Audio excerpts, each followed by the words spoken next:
la clase anterior comenzamos el tema 1, bases teórico-metodológicas para el estudio crítico de la historia de la arquitectura. Hoy vamos a continuar este mismo tema. Hemos visto los objetivos de este tema, construir la base conceptual principalmente. Hemos identificado algunos conceptos relacionados con la historia de la arquitectura. Hoy nos toca identificar y reproducir la metodología que vamos a emplear en el estudio de esta historia de la arquitectura. Y la clase anterior ya hemos elaborado los mapas conceptuales y mapas mentales relacionados con los conceptos que hacen al estudio de la historia de la arquitectura. Hoy vamos a ver la metodología que se va a emplear para el estudio de la historia de la arquitectura en esta materia.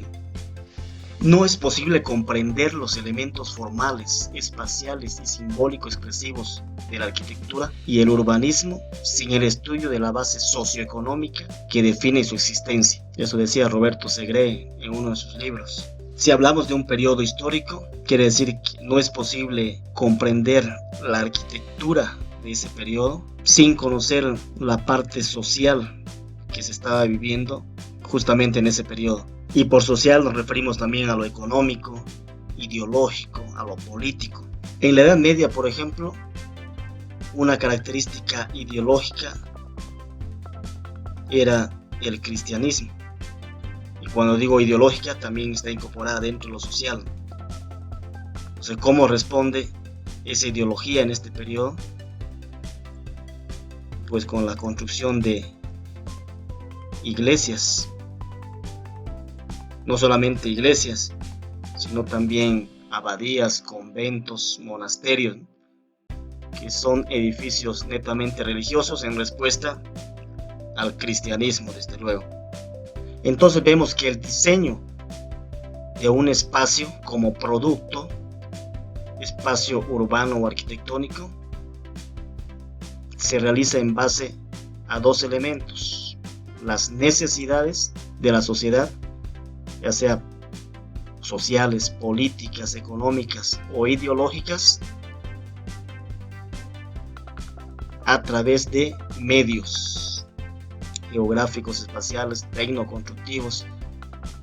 Entonces, esos dos elementos van a apoyar el diseño de algún producto, que en nuestro caso es el espacio. Y el espacio arquitectónico como producto se lo va a analizar a través de estos elementos llamados códigos. Eso lo van a ver cuando lleven teoría. Cada edificación histórica que veamos en la materia la vamos a analizar a través de estos códigos funcionales, formales, espaciales, tecnoconstructivos y simbólico-expresivos. Entonces, lo que vamos a ver a continuación es ver a qué se refieren estas características sociales, políticas, económicas e ideológicas, además de los códigos funcionales, formales, espaciales, tecnoconstructivos y simbólico-expresivos. Justamente en esta frase vamos a incorporar esos elementos que tenemos que definir a continuación. Lo social se traduce en lo espacial. Y cuando hablamos de social, no solamente está incluido la parte social, sino también lo político, económico, ideológico, que ya les hablaba antes. Lo mismo, cuando hablamos de espacial, no solamente vamos a analizar la parte espacial de una edificación, sino lo funcional, lo formal, lo tecnoconstructivo y lo simbólico expresivo. Les daba el ejemplo de la iglesia en la Edad Media, como el cristianismo dentro de la parte ideológica va a influir en la construcción de iglesias o catedrales. A eso se refiere esta parte o esta frase. Lo social se traduce en lo espacial siempre. Esa va a ser la premisa de todo lo que vamos a ver en el análisis de todos los periodos. Traspasando esa analogía a la actualidad, por ejemplo, en una familia de escasos recursos no va a poder construirse una mansión, entonces tiene que construirse una casa de medias aguas mínimamente. Ahí vemos entonces cómo la parte económica esta parte social, va a influir en la parte espacial, ¿no? Alguien que tiene muchos recursos económicos se va a construir pues una mansión, una casa de campo. Entonces es algo similar a lo que pasa en todo el estudio de las edificaciones o en toda la historia. Entonces le decía que vamos a ver primero la parte social, todos los conceptos, qué significa el factor social, político, económico e ideológico, para poder pasar después a lo espacial. Vamos a comenzar por el factor social, que está referido a la organización de la sociedad.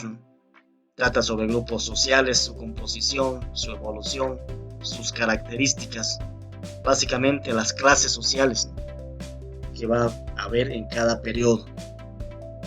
El factor político está referido principalmente al estudio de la forma de gobierno, y algunas de las formas de gobierno que conocemos desde la antigüedad son esas: democracia, autocracia, tiranía, dictadura, monarquía. Van a ser algunas de las que vamos a nombrar a lo largo del estudio de la historia. El factor económico está referido al estudio de las relaciones de producción de una comunidad. ¿Cómo sobrevive una comunidad? ¿En base a qué sobreviven? Vamos a ver las formas de producción y distribución de bienes materiales para la existencia del hombre. Entonces aquí vamos a ver o vamos a estudiar los modos de producción, desde el modo de producción primitivo hasta el modo de producción capitalista. ¿A qué se dedicaban, por ejemplo? A la agricultura, a la ganadería, a la industria. Entonces a eso se refieren las formas de producción para que el hombre pueda subsistir.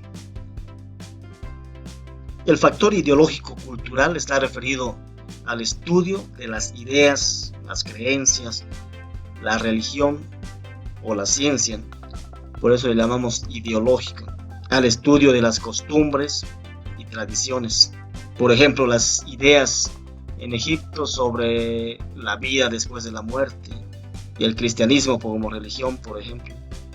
A la creencia en varios dioses en las culturas antiguas. A las ciencias o ideologías en la edad moderna, como la ilustración, el humanismo. Entonces todos esos elementos se estudian en el factor ideológico y cultural. Ahora vamos a ver qué significan esos códigos con los cuales vamos a analizar cada edificación histórica. Vamos a comenzar definiendo qué es un código. El código es el conjunto de normas de relación y repertorio de elementos que conforman un nivel específico dentro de un sistema analizado. Nos vamos a olvidar del concepto de código. Nosotros lo vamos a llamar elementos de análisis. Entonces tendremos el análisis funcional, formal, espacio-ambiental, tecnoconstructivo y simbólico expresivo. El análisis funcional va a determinar las formas de uso de un espacio o de una edificación de acuerdo a las necesidades, desde luego sociales, en correspondencia con las características de las actividades que se van a realizar. Es decir, cómo funciona o para qué sirve ese espacio o esa construcción. Ahí vamos a ver, por ejemplo, si hablamos de actividades, ¿dónde se va a llevar a cabo la actividad dormir? En un dormitorio. La actividad para comer, en un comedor. La actividad cocinar, en una cocina. Entonces, en este análisis se ve ese tipo de relación entre espacios o entre ambientes. Entonces debe analizarse elementos y espacios que dan respuesta a las necesidades. Les hablaba de dormitorios, necesidades de dormir, living, necesidad de descansar, baño, necesidades fisiológicas. Se puede ver también en este análisis la organización y distribución de las actividades, los ambientes y sus relaciones, por dónde se entra, por la puerta, a dónde se llega primero, al living, comedor, después a la cocina, o si entramos por esta puerta, dónde se entra primero, dónde están los dormitorios, a través de qué se relacionan, de un pasillo, por ejemplo. Vamos a ver el dimensionamiento, cuánto mide toda la construcción, cuánto mide tal ambiente. Entonces, todo eso se ve en la parte funcional. Y la relación que hay entre actividad y equipamiento, dónde van a estar ubicadas las camas, los asientos, la cocina, el refrigerador. Y para estudiar esta parte funcional necesitamos graficar algo.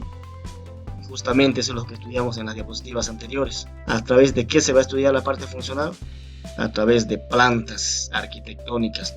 En el análisis formal, como su nombre indica, vamos a estudiar primeramente la forma física del sistema o del elemento que vamos a analizar.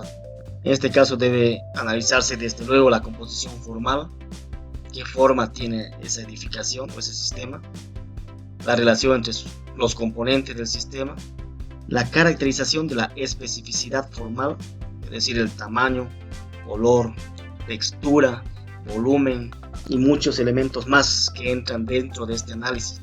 Entonces, a través de qué gráfico vamos a estudiar la parte formal? Pues se lo estudia a través de perspectivas y elevaciones. Entonces, en una perspectiva vemos, ¿no?, cómo es la forma del elemento, o en una elevación también, y vemos todos los elementos que van a caracterizar ese sistema o esa edificación. Dónde está la puerta, qué forma tiene la puerta, qué forma tienen las cubiertas, los techos, qué textura tiene la pared, qué color. Eso lo vamos a ver en el análisis formal. El análisis espacial o espacio ambiental está referido a la cualificación y organización espacial de un hecho arquitectónico o de un sistema. Debe analizarse aquí la cualificación ambiental, por ejemplo, iluminación, el color por dentro, factores psicoperceptivos que influyen en la percepción del espacio. La cualificación espacial, secuencia, integración, relación con la escala humana, que es importante. ¿Qué escala tiene? Escala humana, como se menciona ahí, escala monumental, escala íntima. Entonces, ese tipo de escalas también lo van a estudiar en teoría, y lo vamos a ver cuando estemos avanzando cada uno de estos elementos. ¿A qué se refiere este tipo de tipos de escala? Se estudia también las interrelaciones espaciales entre un determinado espacio y lo que se encuentra adyacente. Si tiene dobles espacios, ¿no?, doble altura, todo eso se lo ve en este análisis espacio-ambiental. Eso no lo podemos ver a través de una perspectiva exterior, entonces tenemos que verlo a través de cortes o perspectivas interiores. Ahí vemos una perspectiva interior de algún ambiente, se puede ver, ¿no?, qué tan iluminado está, igual el color, la altura, la escala. Todo eso tiene que analizarse en el código espacio ambiental. El análisis tecnoconstructivo está referido a la conformación técnica del sistema o de la edificación. Se debe analizar las características de la tecnología usada en esa edificación, cómo es el sistema constructivo, cuál es el sistema estructural usado. Eso también lo van a llevar en otra materia, ¿no? Los parámetros tecnológicos, los materiales empleados, la caracterización de los componentes tecnoconstructivos.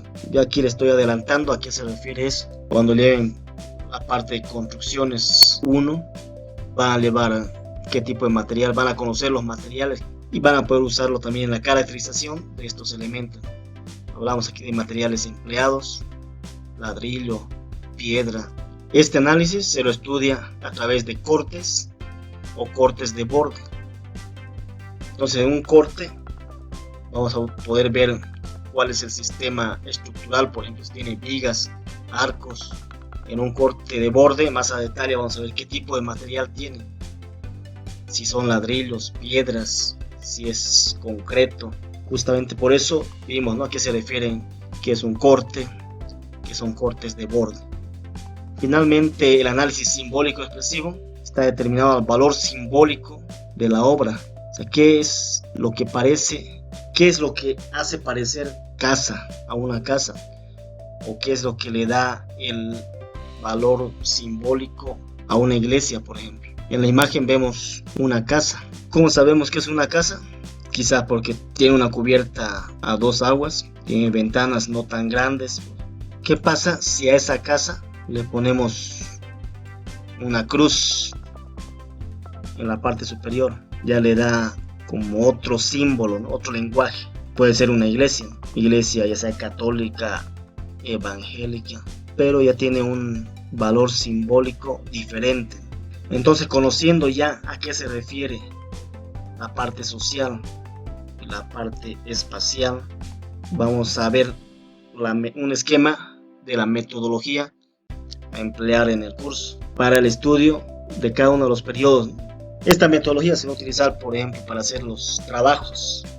Esa metodología comienza por describir antecedentes generales.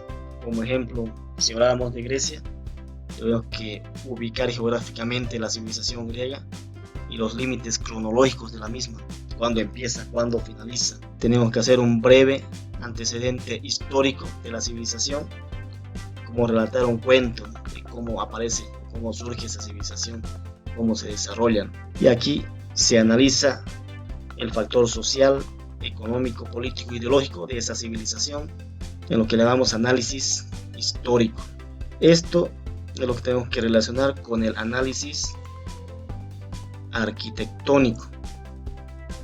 En el análisis arquitectónico vamos a ver la parte funcional, formal, espacial, tecnoconstructiva de cada elemento que se va a analizar. Entonces, todos estos dos elementos lo vamos a sintetizar. Aquí dice síntesis, nosotros vamos a llamarle conclusión. Es decir, que aquí tienen que describir cómo lo social se traduce en lo espacial, que es lo que vimos ya en diapositivas o que les expliqué en diapositivas anteriores. Este esquema metodológico lo vamos a pasar a una especie de índice, que es en el cual nos vamos a basar para hacer nuestros trabajos posteriores. Aquí está lo mismo que está en el esquema, está escrito acá, desde los antecedentes generales hasta la síntesis o conclusión, que es donde van a colocar cómo lo social se traduce en lo espacial. Finalmente le muestro este cuadro, que es el que vamos a utilizar durante todo el año. Ahí se ven los periodos históricos, todas las unidades que están descritas en los contenidos mínimos se traducen en este esquema, corresponden a cada edad de este esquema. Entonces aquí hablaremos, por ejemplo, de la prehistoria, que va a ser la siguiente unidad, la unidad 2.